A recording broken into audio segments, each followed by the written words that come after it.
Taong 2021 nang may bigla na lamang sumulpot na isang app na kinawiwilihan ng mga mamamayang Pilipino. Isang application na sa pamamagitan lamang ng pag-post, paglaro at paggamit nito, pwede kang kumita ng totoong pera. Gamit natin ang Laika app. Spending 150,000 Laika Gems in one day! Binayaran natin to gamit ang aking Laika Gems! Nakakabili po ba dito gamit ang Laika? At ang tawag sa application na ito ay Laika.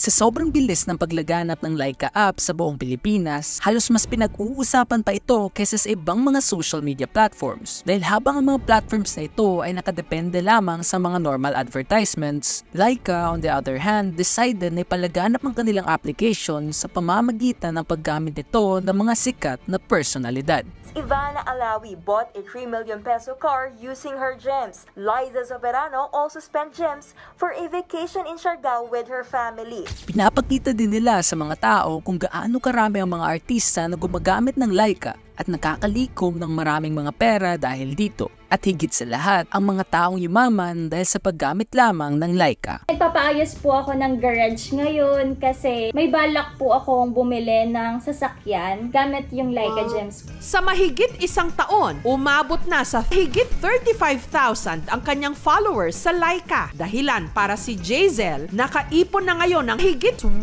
million gems. Sa makatuwid, si Jazel maituturing na ngayong milyonarya sa Laika.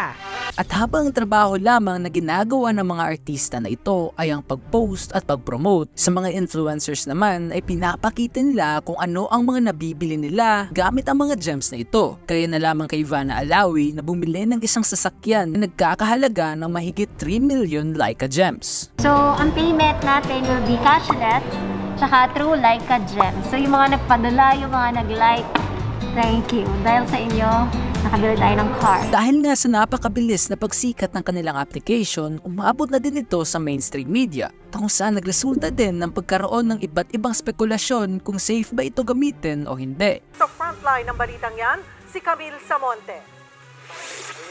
Mag-iisang taon nang gumagamit ng Laika application ang mag-partner na sina Kenneth at May.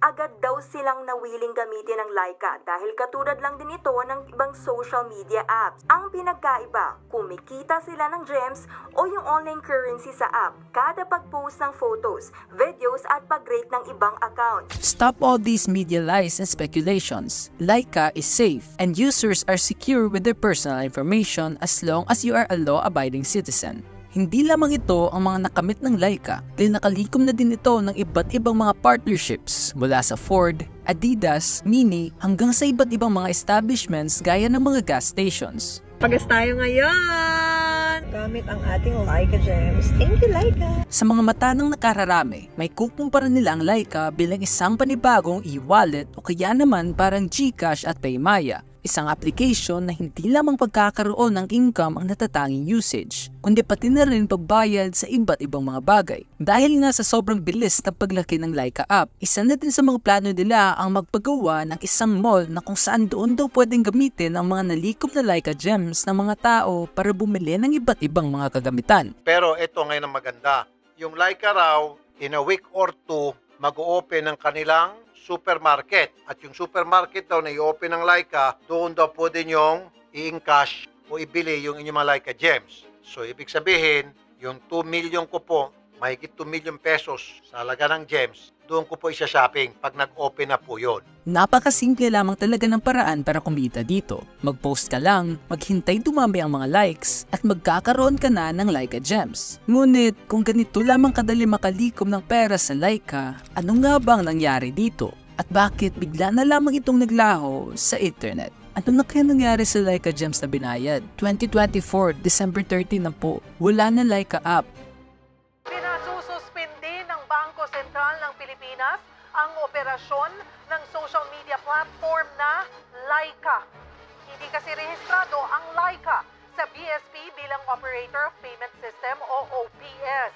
May tuturing daw na OPS ang Laika dahil kumikita ng gems ang users nito na nagagamit na pambili o pambayad sa mga produkto at serbisyo. Ang hindi na-realize ng karamihan sa mga Pilipino habang pinapalabas sa mga celebrities and influencers na ang Laika ay isang panibagong earning application, sa likod ng lahat ng ito, nag-ooperate lamang ang Laika bilang isang social media platform and not a financial service application. At higit sa lahat, wala pala sa kanilang mga kamay ang pinaka-importanteng bagay na dapat meron sila, ang regulatory approval mula sa Bangko Sentral ng Pilipinas. Kaya nung dumating ang araw nang mapansin ng Bangko Sentral ang issue na ito, napagpasyahan kaagad nila na gawan ito ng aksyon. At noon lamang July of 2021, napagpasyahan nilang maglabas ng pahayag na ipapatigil na muna nila ang pag-operate ng Laika sa Pilipinas. Ipinag-utos ng Bangko Sentral ng Pilipinas o BSP sa social media platform na Laika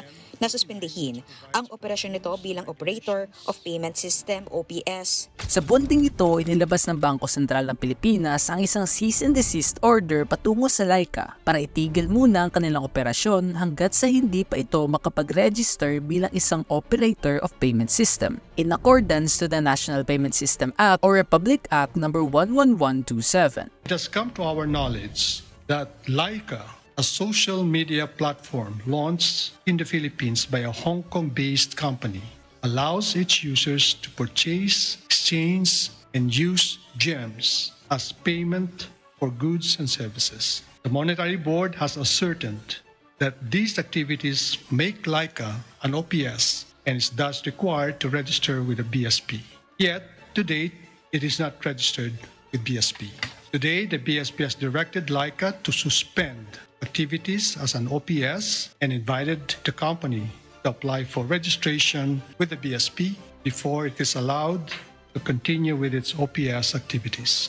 Ito ay nangangahulugan na kailangan na munang mag-register ng Laika sa Bangko Sentral ng Pilipinas bilang isang financial service provider. At hindi lamang iyon, kailangan din nilang mag-comply sa mga banking regulations na designed para protektahan ang mga consumers at iba't ibang mga negosyo. Ngunit bakit ba kailangan pa ng OPS license para mag-operate? Ito ay dahil ang Operator of Payment System license ay kailangan para sa mga platform na nag-handle ng mga malalaking transactions. Para masigurado nito ng mga digital payments mula sa mga tao ay secure, regulated, at higit sa lahat ay backed by financial safeguards. Dahil kung wala ito, walang proteksyon ng mga users kung mayroon mang fraud, technical failures, o kaya naman liquidity issues na magaganap. And in Laika's case, kahit na milyong transaction na ang dumadaan sa kanilang mga kamay, never pa talaga itong nagkaroon ng OPS license. Pero para sa ilang mga Pinoy, akala nila inaatake ito ng BSP dahil hindi daw sila nakakakuha ng pera dito. Siguro dahil wala silang kita kaya pinapatigil nila yung Laika. Wala kasi makukuha sa Laika kaya registration panlaban nila para may makuha sila from Laika. Kaya sa loob lamang ng isang araw, matapos ilabas ng Bangko Sentral ang cease and desist order, inigil kaagad ng mga partner stores and businesses ang pagtanggap ng Laika Gems bilang payment sa kanilang mga services. At ang mga tao na mayroong ipon ng milyon-milyong Laika Gems at naglaan ng libo-libong mga oras para lamang malikom ito ay bigla na lamang nawalan ng halaga at hindi na nila alam kung paano ba nila gagastusin ang mga gems na ito. Kung babalikan din natin noong paunti-unti pa lamang ang pagsikat ng Laika, mayroon ng iilang mga tao na nagdududa kung safe ba ito gamitin o hindi. At ayon pa sa isang cybersecurity expert na the moment you download and install the app, you are actually providing access to your whole smartphone where your photos, your videos, and other information is in there.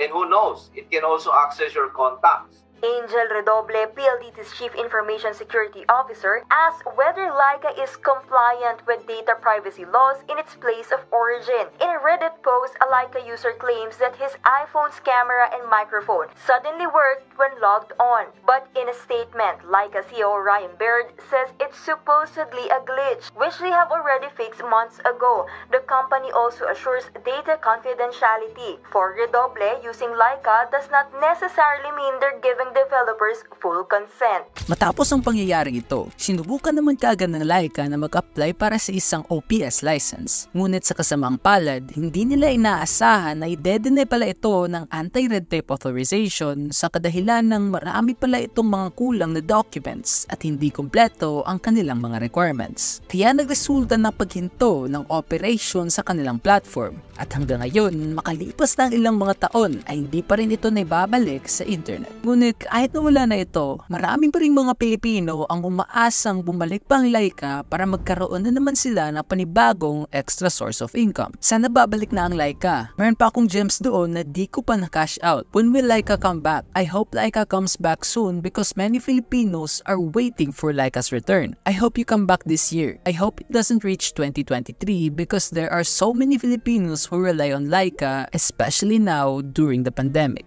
Ngunit kahit anong gawin nila, malabo na talagang may babalik ang nakaraan na libu-libong mga pera ang nailalabas mula sa Laika. At kung gaano kabilis ang pag-akyat nito sa taong 2021, ganoon naman din kabilis ang pagbagsak ng Laika sa taong 2022. At sa loob lamang ng ilang mga buwan, tuluyan na itong kinalimutan ng mga tao at paunti-unting nawawala ang traces nito sa iba't ibang mga social media platforms. Despite everything, hindi pa rin naman sumuko ang Laika at sinubukan nilang i-launch ulit ang kanilang application. Ngunit dahil nga sa mga legal reasons, incomplete documents at incomplete requirements, nanatili na lamang itong panaginip na malabong makamit.